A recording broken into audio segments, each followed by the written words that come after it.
اللهم صل وسلم وبارك على عبدك الرسول الكريم رحمة للعالمين شافي المذنبين سيدنا مولانا نبينا محمد وعلى آله وأهل بيته وأولاده وذريته وأزواجه وأصحابه وأوليائه وأمته أجمعين كما صليت وسلمت وباركت ورحمت على سيدنا إبراهيم وعلى آل سيدنا إبراهيم إنك حميد مجيد. الحمد لله نحمده ونستعينه ونستغفره ونؤمن به ونتوكل عليه ونعوذ بالله من شرور أنفسنا ومن سيئات أعمالنا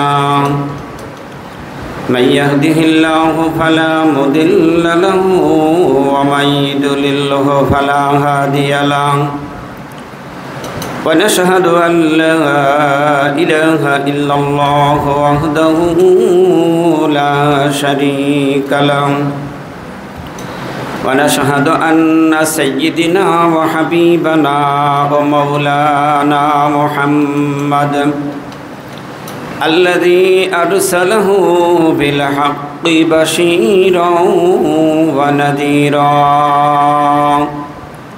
وداعيا إلى الله بإذنه وسراجا منيرا فقد قال الله تعالى في كلامه المجيد وفرقان الحميد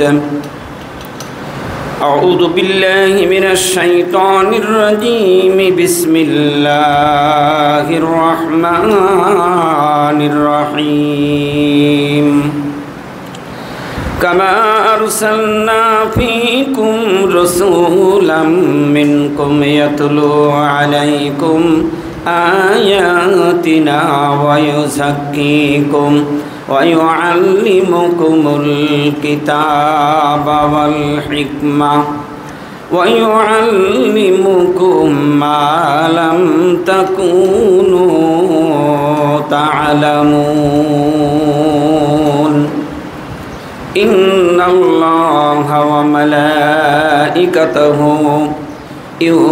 يصلون على النبي يا أيها الذين آمنوا صلوا عليه وسلموا تسليما. حقا ندر الشريف. اللهم صل وسلم وبارك على عبدك الرسول الكريم رحمة للعالمين شافي المذنبين سيدنا مولانا نبينا محمد وعلى آله وأهل بيته وأولاده وذريته وأزواجه وأصحابه وأوليائه وأمته أجمعين كما صليت وسلمت وباركت ورحمت على سيدنا إبراهيم وعلى آل سيدنا إبراهيم إنك حميد مجيد. সকলে জবান ছেড়ে দিয়ে মুহাব্বতের সাথে দরুদ শরীফ পড়ি। আল্লাহুম্মা সাল্লি ওয়া সাল্লিম ওয়া বারিক আলা আবদিকার রাসূলিল কারীম রাহমাতাল লিল আলামিন শাফিল মুজনিবিন سيدنا مولانا نبينا محمد وعلى آله وأهل بيته وأولاده وذريته وأزواجه وأصحابه وأوليائه وأمته أجمعين كما صليت وسلمت وباركت ورحمت على سيدنا إبراهيم وعلى آل سيدنا إبراهيم إنك حميد مجيد. মুআজ্জাজ মুহতারাম উপস্থিত উলামা ইকরাম, উপস্থিত আমার সম্মানিত ভাই ও বাবাজিরা, পর্দার অন্তর আড়ালে বসা আছে আমার সম্মানিত মা ও বোনেরা, সকলের প্রতি দোয়া পাবার আশায় সালাম জানাচ্ছি। আসসালামু আলাইকুম ওয়া রাহমাতুল্লাহি ওয়া বারাকাতুহু। আলহামদুলিল্লাহ, সেই মহান আল্লাহ তাবারক ওয়া তাআলার দরবারে লাখো কোটি শুকরিয়া, যেই মহান মালিক আল্লাহ রব্বুল ইজ্জত আহকামুল হাকিমিন, যিনি আমাদেরকে ভালোবেসে দয়া করে আজকের এই পবিত্র দিনে পবিত্র অর্সিকুল মজলিসে, খাস আল্লাহর মজলিসে, প্রিয় নবী মুহাম্মদ রাসূলুল্লাহ সাল্লাল্লাহু আলাইহি ওয়াসাল্লামের মজলিসে, শেষ জামানার সংস্কারক, জামানার কুতুব, আরিফ বিল্লাহর বাদশাহ, বিশ্বকোষে উল্লেখিত জামানার মুজাদ্দেদ হযরত মাওলানা সুফি মুফতি আজান গাছী রহমতুল্লাহ আলার হুকুমপ্রাপ্ত এই নুরানি কোরআনি জান্নাতি মজলিসে যেই মহান মালিক আল্লাহ রব্বুল ইজ্জত আহকামুল হাকিমিন দীর্ঘ একটি মাস পরে আমাদেরকে এই শোকের ঠিকানায় আল্লাহর ঘর বাইতুল্লাহ মসজিদে কিছু সময়ের জন্য আসা এবং বসার সুযোগ করে দিয়েছে। এই জন্য সকলে মহব্বতের সাথে কালেমাত শুকর আদায় করছি, সকলে বলি আলহামদুলিল্লাহ। আল্লাহ রব্বুল ইজ্জতের দরবারে কোটি কোটি শুকরিয়া, এবং কিয়ামত পর্যন্ত শুকরগুজারি করে শেষ করা যাবে না।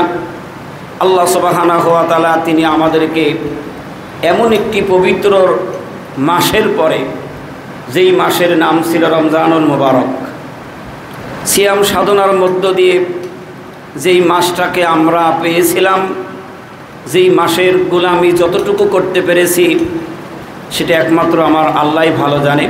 কিন্তু আল্লাহ রসুল বলেছেন রমজানুল মুবারক মাস হলো প্রত্যেক মোমেন মোমেনাতের জিন্দগির গুনাহ মাফ করার মাস, সুবহানাল্লাহ। এবং সেই মাসটা হলো সবচেয়ে দামি মাস। সেই মাসের পরে আমরা আরেকটা মাস পেয়েছি, যেই মাসের নাম হলো শাওয়াল মাস। এই মাসটাও আল্লাহর রসুল বলেছেন অত্যন্ত দামি মাস। তা আল্লাহ সুবহানাহু ওয়া তাআলা আমাদেরকে এই শাওয়াল মাসের পবিত্র দিনে এই পবিত্র বর্ষিকুল মজলিসে এসেছি, এই জন্য কোটি কোটি আল্লাহর কাছে শুকরিয়া। আর এই জন্য বেশি শুকরিয়া যে হযরত মাওলানা সুফি মুফতি আজান গাছী রহমতুল্লাহ আলাইহি তিনি এমন একটি মজলিস কায়েম করেছেন, যেই মজলিসে উপস্থিত হয়ে যদি কেউ সামান্য সময় নিজের দিল মনটা খালি করে বসতে পেরে, সেই বসার দ্বারাই 100 বছর ইবাদতের বেরিয়া নেকির মালিক আল্লাহ তাআলা আমাদেরকে করে দিয়েছেন, বলি সুবহানাল্লাহ। তাই জালালউদ্দিন রুমি রহমতুল্লাহ আলাইহি তিনি পরিষ্কার করে বলেছেন, এক জামানা সোহবতে বা আউলিয়া বেহতারাদ সাদ সালাত আদ বেরিয়া। উনি আল্লাহর মজলিসেই বসলেই লাভটা কি? এই বসার দ্বারা 100 বছর ইবাদত করলে যেই নেকি হতো, তার চাইতে বেশি নেকির মালিক আল্লাহ আমাদেরকে বানিয়ে দিয়েছেন, সুবহানাল্লাহ। এই জন্য সংক্ষিপ্ত সময়ের মধ্যে কোরআনুল কারীমের সূরাতুল বাকারার একটি আয়াতে কারিমা তেলাওয়াত করেছি। 2য় পারার 2য় পৃষ্ঠার মধ্যে রয়েছেন। আল্লাহ পাক পরিষ্কার করে কি বলছেন, কামা আরসালনা ফীকুম রাসূলাম মিনকুম ইয়াতলু আলাইকুম আয়াতিনা ওয়া ইউযাক্কিকুম ওয়া ইউআল্লিমুকুমুল কিতাবা ওয়াল হিকমা। আল্লাহ রাব্বুল আলামিন বলেন, আমি তোমাদের মাঝে এমন একজন রসুল প্রেরণ করেছি, যেই হাবিবে মুহাম্মদ রাসূলুল্লাহ সাল্লাল্লাহু আলাইহি ওয়াসাল্লাম তোমাদের মাঝে আমার মহাগ্রন্থ আল কোরআনের বাণী শোনাবে এবং কি করবে, ওয়ায়ুযাক্কিকুম তোমাদেরকে পবিত্র বানাবে, বলি সুবহানাল্লাহ। আল্লাহ রাব্বুল আলামিন আমাদের মাঝে এমন একজন রসুল পৃথিবীতে পাঠিয়েছিলেন, যেই নবী মুহাম্মদ রাসূলুল্লাহ যদি আল্লাহ পাক না পাঠাতেন এই পৃথিবী আল্লাহ বানাতো না। তাহলে আমরা মানুষ হইতে পারতাম না। একদিক থেকে শ্রেষ্ঠ নবীর উম্মত, আর এক দিক থেকে আমরা হইলাম সবচেয়ে বেশি দামি। কেন? শেষ জামানার শ্রেষ্ঠ মুজাদ্দেদ হযরত মাওলানা সুফি মুফতি আজান গাছী রহমতুল্লাহ আলার মতো একজন কামেল মুর্শিদের অনুসারী হতে পেরেছে। এই জন্য আল্লাহর কাছে লাখ লাখ কোটি কোটি শুকর যে আল্লাহ তাআলা তিনি আমাদেরকে এই শেষ জামানায় 73 ফিরকার জামানার মধ্যে এমন একজন মুর্শিদের আমাদেরকে দিয়েছেন। এটা আমাদের জন্য বলন্দ নসিব, বলুন সুবহানাল্লাহ। কারণ আখির জামানার পয়গম্বর বিশ্বনবী যেইভাবে দিনের দাওয়াত প্রচার করেছিলেন। ঠিক একই ধারায় একই নিয়মে সুফি মুফতি আজান গাছী রহমতুল্লাহ আলাইহি এই দিনের দাওয়াত পৃথিবীর এক প্রান্ত থেকে অপর প্রান্তে পৌঁছিয়ে দিচ্ছে, যার বিনিময় কোনো মানুষের কাছে হাদিয়ার জন্য আজ পর্যন্ত হাত পাতে নাই। সুবহানাল্লাহ বলেন। নবীজি ইসলাম তাকে সারা পৃথিবীর মানুষের কাছে পৌঁছিয়েছিলেন। আল্লাহ রসুল চলে গেলেন, তারপরে সিদ্দিকিনদের উপরে সেই দায়িত্ব এসেছিল। তারাও ঠিক এক প্রান্ত থেকে অপর প্রান্তে পৌঁছিয়ে দিয়েছে।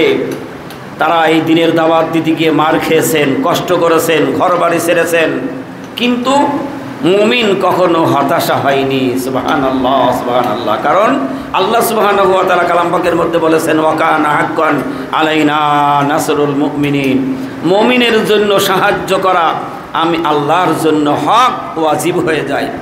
আজকে পৃথিবীতে, সারা পৃথিবীতে আজকে মুসলমান মার খাচ্ছে, তার কারণটা কি? এটা হয়তো আল্লাহর পরীক্ষা হতে পারে, এটা আল্লাহর ইমানই পরীক্ষা হতে পারে। এই জন্য মুসলমান সবসময় কি করবে? অথবা সওবিস সবরি, তারা ধৈর্য ধারণ করবে। আজকে আমরা পৃথিবীতে দেখছি মুসলমান মার খাচ্ছে, তারপরও তারা ধৈর্য হারা হয় নাই। তারা কষ্ট করবে, তারপরেও তারা ধৈর্য হারা হবে না। আর ওই কষ্টের মধ্যে যখন মালিক আল্লাহ তাআলা সুবহানাহু ওয়া তাআলার প্রতি তাওয়াক্কুল করে ডাকবে, আল্লাহ তাআলা শুনতে বাধ্য। জোরে বলুন না সুবহানাল্লাহ। সাহাবায়ে কেরাম তারা হাতে কলমে দেখিয়ে গিয়েছেন যে আল্লাহর প্রতি যদি কেউ তাওয়াক্কুল করে, ভরসা করে, যত বড় বিপদ হোক, মুসিবত হোক, সাহায্যের মালিককে।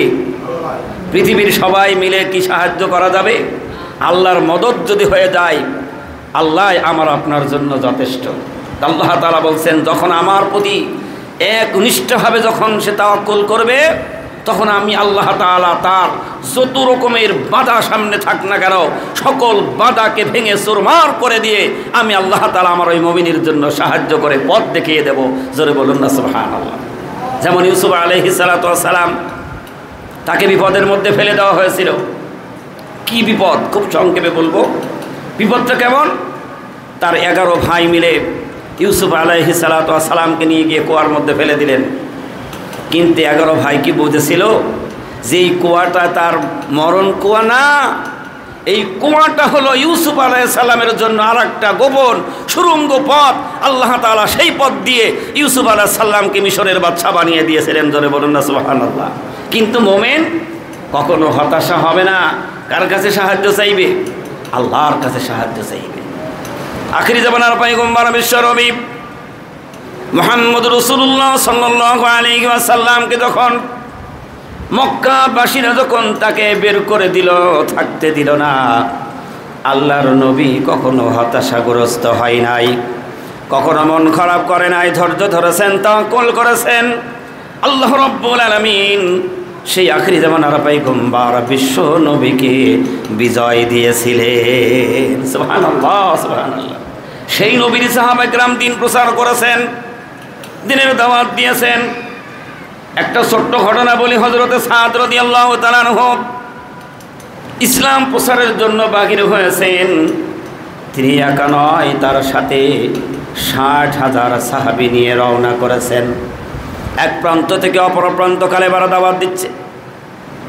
দাওয়াত দিতে দিতে হযরত সাদ বলেন, ও আমার সাথীরা, ইসলামটা এই পর্যন্ত রাখবা না, এই দরিয়া পাড়ি দিয়ে ওপারে আফ্রিকায় পৌঁছিয়ে দিবা। সাথীরা বলেছিলেন, ও আমাদের আমির, আপনি যা বলবেন আমরা শুনতে বাধ্য। কারণ বিশ্বাস, একতাবদ্ধ যতক্ষণ না থাকবে ততক্ষণ পর্যন্ত বিজয় হওয়া সম্ভব নয়।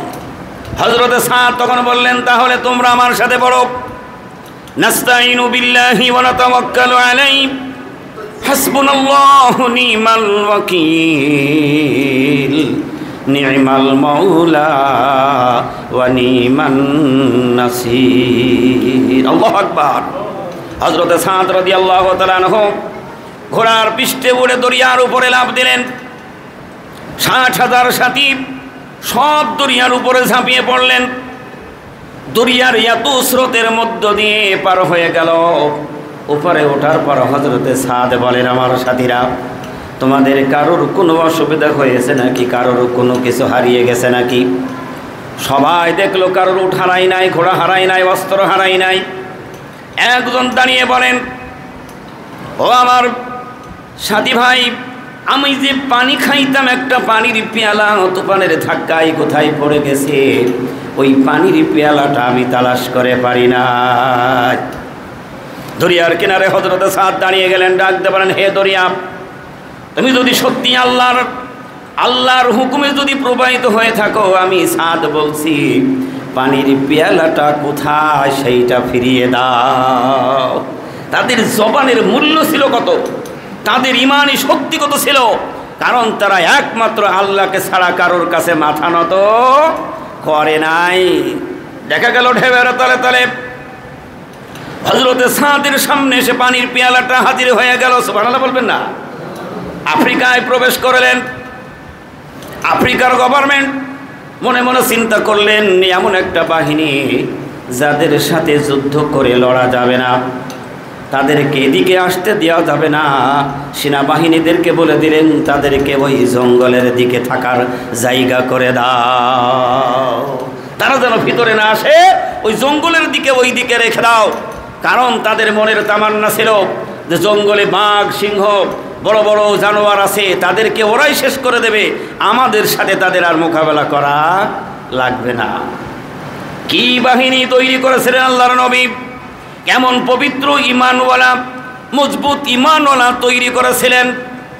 হযরত সাদ সন্ধ্যা ঘনিয়ে আসছে, তিনি একটা উঁচু মেম্বার তৈরি করলেন, আর ওই মেম্বারের উপরে দাঁড়িয়ে হযরত সাদ ঘোষণা দিচ্ছেন, ইয়া আইয়াতুহাল হাশারাতু আসসিবাউ নাহনু আসহাবু রাসূলুল্লাহি সাল্লাল্লাহু আলাইহি ওয়াসাল্লাম ফাইন্নানা সিলুনা ফামান ওয়াজাদনা বাদাহু কাতালনাহু।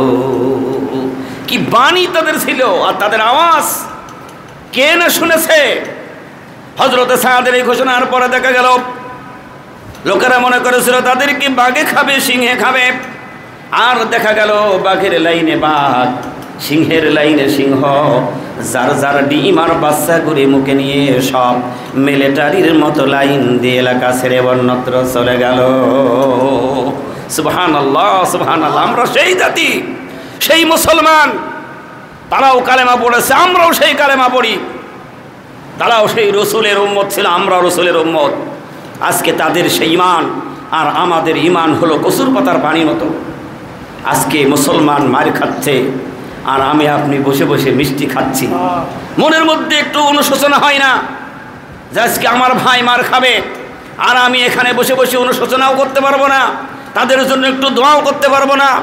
কারণ পৌঁছাইতে পারি আর না পারি, এই দোয়ার মধ্যে সব কিছু হবে। আপনারা ইতিহাস জানেন, ইব্রাহিম আলাইহিস সালাতু ওয়াস সালামকে যখন নমরুদ আগুনের কুণ্ডের মধ্যে ফেলে দিবে, সব কিছু তৈরি হয়ে গেছে, রেডি হয়ে গেছে। জঙ্গলের দুইটা প্রাণী দুই রকমের কাজ করেছিলেন, কিন্তু তাদের কাজে লাগে নাই। কাজে লেগেছিল ওই যে কাংলাস টিকটিকে আপনারা জানেন, সে ওখানে বসে ফু দিচ্ছে, কিন্তু ব্যাঙ নিচে বসে ও দেখছে ও ফু দেয় কোথায়। জিজ্ঞেস করলো, তুমি কি করো, ফু দাও কেন? বলছে, তুমি শোনোনি এদেশের বাদশাহ নমরুদ আগুনের কুণ্ড তৈরি করেছে, আমি এই জন্য ফু দিচ্ছি যে আগুন যেন আরও বেশি তেজস্বরী হয়, আর ওর মধ্যে যে ওই ইব্রাহিমকে ফেলবে সে যেন পুড়ে যায়। ব্যাঙ কি বলেছিলেন? বলেছিলেন, তোমার ওই মুখের ফু দিয়ে তুমি যদি আগুন জ্বালাইতে পারো, তাহলে তুমি মনে রাখো এই জমিনে আল্লাহ পানি দিয়েছে, এই পানি আমি গালে করে নিয়ে গিয়ে আগুন লিভিয়ে দেব।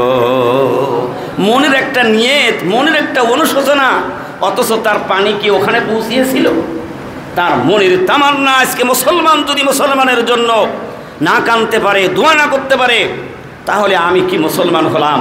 আজকে সারা পৃথিবীতে মার খাবে, আর আমি আপনি ঘরে বসে বসে আল্লাহ জিকির করব, মনে মনে রসগোল্লা খাবো আর মিষ্টি খাবো, এ কখনো মুমিনের কাজ হতে পারে না। আল্লাহ বলছেন, অকাতিলুহুম হাত্তা লা তাকুনা ফিতনাতুন ওয়া ইয়াকুনাদ-দীনু কুল্লুহু লিল্লাহ। হে জাতি, তুমি ওই পর্যন্ত সংগ্রাম করো, ওই পর্যন্ত তোমার ইমানি হাতিয়ার নিয়ে লড়ো, যে পর্যন্ত সমাজ থেকে ফিতনা দূরীভূত না হয়ে যায়। আজকে সমাজে ফিতনা থাকবে আর আমি আপনি যদি বসে থাকি ঘরে, কখনো মুমিন হওয়া সম্ভব নয়। ইব্রাহিম আলাইহিস সালামের ঈমান কেমন ছিল, কি মজবুত ছিল? কারণ আল্লাহ তো বলছেন ওয়া কানা হাক্কান আলাইনা নাসরুল মুমিনিন, মুমিন যদি একমাত্র আমার কাছে সাহায্য চায়, আমি আল্লাহ তাআলা তার সাহায্য করব। আগুন দাও দাও করে জ্বলছে একটা মানুষ, চোখের সামনে যদি দেখে এখনই আমার মৃত্যু হবে, আমাকে মারার জন্য অস্ত্র ধার দিচ্ছে, আমার যুবক করবে, স্বচক্ষে দেখে ওই মানুষটার কত ভয় হতে পারে। কিন্তু ইব্রাহিম আলাইহিস সালাতু ওয়াস সালামের এমন মজবুত ঈমান ছিল, আগুন দেখে এক জাররা পরিমাণ পরোয়া করে না।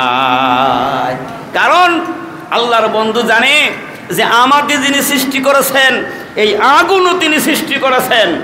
আল্লাহু আকবার বলবেন না? আগুনের মধ্যে তারা ফেলা হচ্ছে, সমস্ত ফেরেশতারা এসে কান্নাকাটি করছে। রুহুল আমিন ফেরেশতা জিবরাইল বলেন, ও আল্লাহর পাইগম্বর, আল্লাহর বন্ধু খলিল, একটু অনুমতি দাও। আল্লাহ রাব্বুল আলামিন আমার 600 পাখা দিয়েছে। আল্লাহু আকবার। আমাকে 600 পাখা দান করেছে। একটা পাখার বাড়িতে নমরুদের আগুন বঙ্গোপসাগরে ফেলে দেব। ঈমান এত মজবুত। ইব্রাহিম আলাইহিস সালাতু ওয়াস সালাম সেদিন বলেছিলেন, শোনো রুহুল আমিন ফেরেশতা জিবরাইল, শোনো, আমি এমন কোনো মালিকের ইবাদত করি না যেই মালিক কানে শোনে না। আল্লাহু আকবার। আমি এমন কোন প্রভুর গোলামি করি না যিনি তার চোখ দিয়ে আমাকে দেখে না।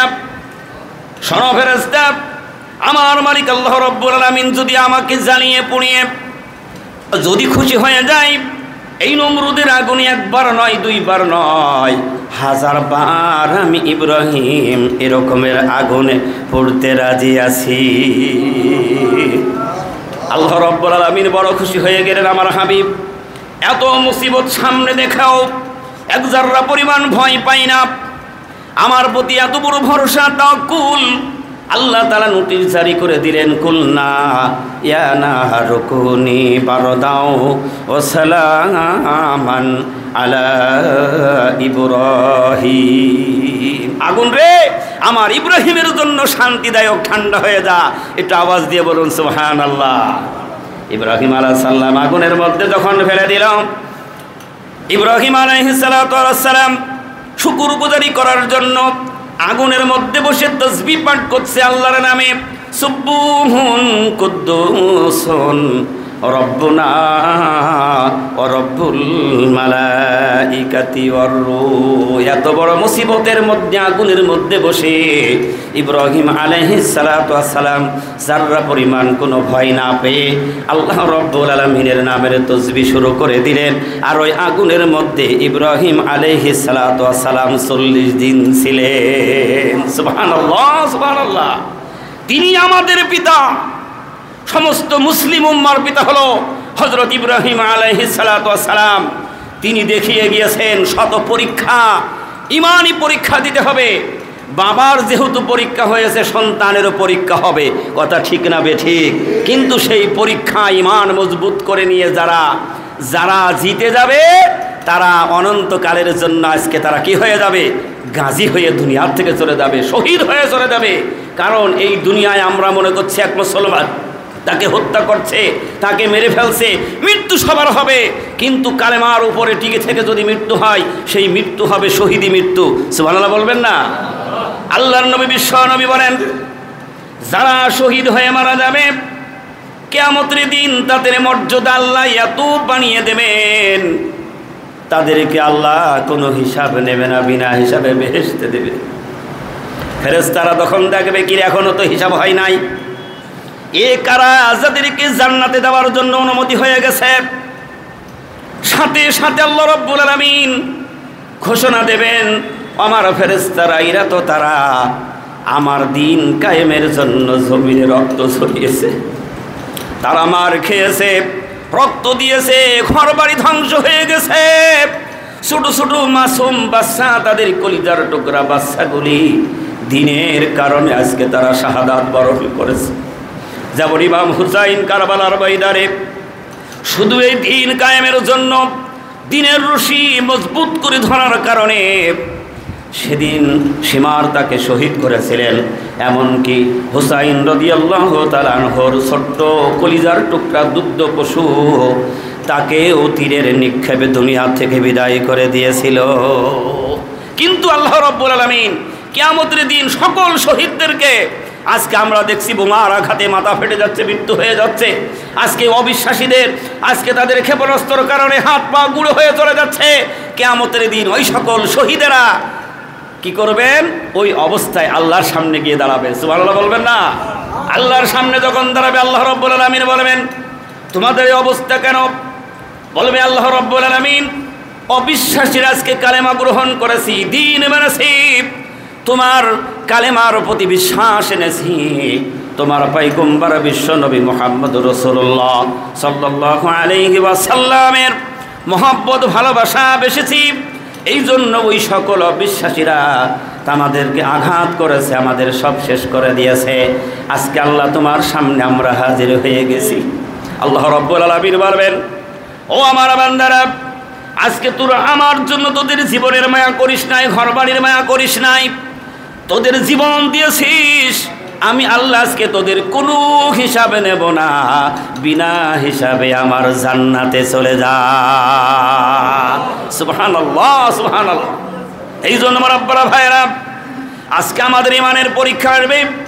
এই পরীক্ষার মধ্যে যদি আমরা ধৈর্য ধরে পরীক্ষায় যদি লাভবান হতে পারি, কিয়ামতের দিন অনন্তকালের জন্য আল্লাহ আমাদেরকে জান্নাত বানিয়ে রেখেছে। ও আমার আব্বারা ভাইরা, সেদিন আল্লাহ তাআলা জান্নাতীদেরকে পুরস্কৃত করবেন। সব নাজ নিয়ামত জান্নাতীদেরকে দেওয়া হবে, এত নিয়ামতের অধিকারে করা হবে। তখন আল্লাহ রাব্বুল আলামিন জিজ্ঞাসা করবে, ও জান্নাতীরা রে, আমি যে তোদের সাথে ওয়াদা করেছিলাম, আমি আল্লাহ সেই ওয়াদা তোদের কাছে পূর্ণ করতে পেরেছি কিনা? জান্নাতীরা বলবে, আল্লাহ আপনি সব ওয়াদা আমাদেরকে দিয়েছেন, সব পূর্ণ করেছেন, কিন্তু জান্নাতীদের তো হুঁশ থাকবে না। একজন তিনি বলবেন, আল্লাহ আপনি সব করেছেন, কিন্তু একটা কাজ বাকি আছে। সুবহানাল্লাহ বলবেন না? আল্লাহ রাব্বুল আলামিনের পয়গম্বর বিশ্বনবী বলবেন, আই আল্লাহ তাআলা, আপনি সব ওয়াদা পূরণ করেছেন, কিন্তু এখনো জান্নাতীদেরকে একটা পাওনা বাকি আছে। আল্লাহ রাব্বুল আলামিন বলবেন, ও আমার হাবিব, যেই কথা তুমি বলছো সেই পাওনাটা কি বলো? আল্লাহর পয়গম্বর বিশ্বনবী বলবেন, রব্বুল আলামিন, আপনি বলেছিলেন যারা আপনার উপরে তাওয়াক্কুল করে কষ্ট করে আপনার হুকুম মেনে গোলামি করে আসবে, আপনি না বলেছিলেন আমি তাদের সাথে দেখা করব? সুবহানাল্লাহ জোরে বলেন। আল্লাহ রব্বুল আলামিন ৭০,০০০ পর্দা সরিয়ে দেবেন। সুবহানাল্লাহ জোরে বলেন। আল্লাহ ৭০,০০০ পর্দা সরিয়ে দেবেন। সেদিন বলবেন, আমার হাবিব বিশ্বনবী, তাহলে তো এমনি এমনি হবে না, এই জান্নাতের মধ্যে একটা মঞ্চ তৈরি করো। সুবহানাল্লাহ, সুবহানাল্লাহ। সেই মঞ্চে আমার আব্বারা ভাইয়েরা, সেই মঞ্চের সভাপতি যিনি হবেন তিনি স্বয়ং আল্লাহ। সুবহানাল্লাহ বলবেন না? আমার জান্নাতি ভাইরা, আর যিনি প্রধান মেহমান হবেন, প্রধান অতিথি যিনি হবেন, তিনি হলেন নবী মুহাম্মদুর রাসূলুল্লাহ। বিশেষ মেহমান হিসাবে আল্লাহ দাওয়াত দেবেন দাউদ আলাইহিস সালামকে। আল্লাহু আকবার। আল্লাহ রাব্বুল আলামিন ৩ জনকে নিয়ে জান্নাতের মধ্যে একটা প্যান্ডেল তৈরি করবেন। সেদিন আল্লাহ সশরীরে দেখা দেবেন। আল্লাহ রাব্বুল আলামিন বিশ্ব নবী মুহাম্মদুর রাসূলুল্লাহ প্রধান অতিথির আসনে বসে যাবে। সময় আছে একটু? প্রধান অতিথির আসনে বসে যাবে। বিশেষ অতিথির চেয়ারে বসবেন দাউদ আলাইহিস সালাম, আর সভাপতির আসনে বসবেন স্বয়ং আল্লাহ। জান্নাতীরা আল্লাহর নূরের তাজাল্লি দেখে তারা আত্মহারা হয়ে যাবে।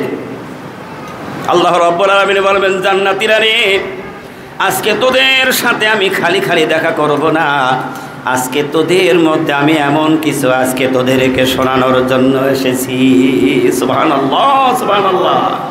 আল্লাহ রাব্বুল আলামিন দাউদ আলাইহিস সালামকে ডাকতে বলবেন, আমার পয়গম্বর দাউদ, আমি তোমার উপরে কোরআন নাজিল করি নাই, আমি তোমাকে একটা জিনিস দান করেছিলাম, সেটা হলো তোমার কণ্ঠ। দাউদ আলাইহিস সালামকে হুকুম করা হবে, তুমি কোরআনুল কারীম থেকে তেলাওয়াত করে শোনাও।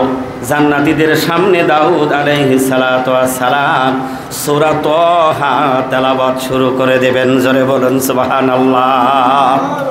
দাউদের কণ্ঠের তেলাওয়াত শুনে জান্নাতীদেরকে হুঁশারা হয়ে যাবে, পাগল পারা হয়ে যাবে, আর বলতে থাকবে জীবনে এত কণ্ঠ তো আর শুনি নাই, এত মধুর কণ্ঠের তেলাওয়াত তো শুনি নাই।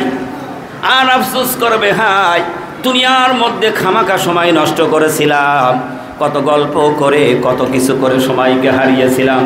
যদি ওই সময়টুকু আল্লাহ তোমার পথে তোমার দিনের জন্য যদি কাজে লাগাইতাম, মনে হয় এর চাইতে আরো বেশি নিয়ামতের অধিকারী হয়ে যেতাম। দাউদ আলাইহিস সালামের তেলাওয়াত হয়ে যাবে। এবার আল্লাহ তাআলা বলবেন, ও জান্নাতীরা রে শোনো, এতক্ষণ তোমরা আমার পয়গম্বর দাউদের কণ্ঠের তেলাওয়াত শুনলে, কিন্তু আমি তার উপরে কোরআন নাজিল করি নাই। যার উপরে কোরআন নাজিল করেছি এবার তার কণ্ঠের তেলাওয়াত শোনো। আল্লাহ হুকুম করবেন, আখরি জামানার পয়গম্বর বিশ্বনবী জনাবে মুহাম্মদুর রাসূলুল্লাহ সাল্লাল্লাহু আলাইহি ওয়াসাল্লাম সূরা ইয়াসিনের তেলাওয়াত শুরু করে দিন। সুবহানাল্লাহ বলবেন না? নবীজি তেলাওয়াত শেষ হবে, তেলাওয়াতের মধ্যখানে জান্নাতীরা বলবেন, এ কি আজব কণ্ঠের তেলাওয়াত শুনলাম।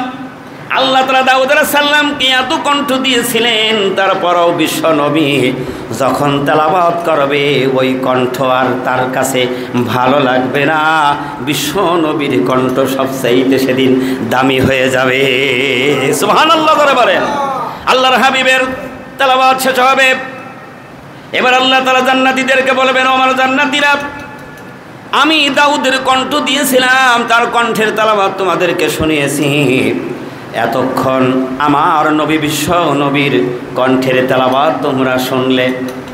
ও জান্নাতীরা, আমি আল্লাহ নিজে কণ্ঠ দিয়েছি, সেই কণ্ঠের তেলাওয়াত তোমরা শোনাছ। এবার তোমরা স্বয়ং তোমাদের মাবুদ আল্লাহর কণ্ঠের তেলাওয়াত শোনো। কি নিয়ামত দেবে জান্নাতীদেরকে! স্বয়ং আল্লাহ রব্বুল আলামিন সূরা রহমান তেলাওয়াত করবেন।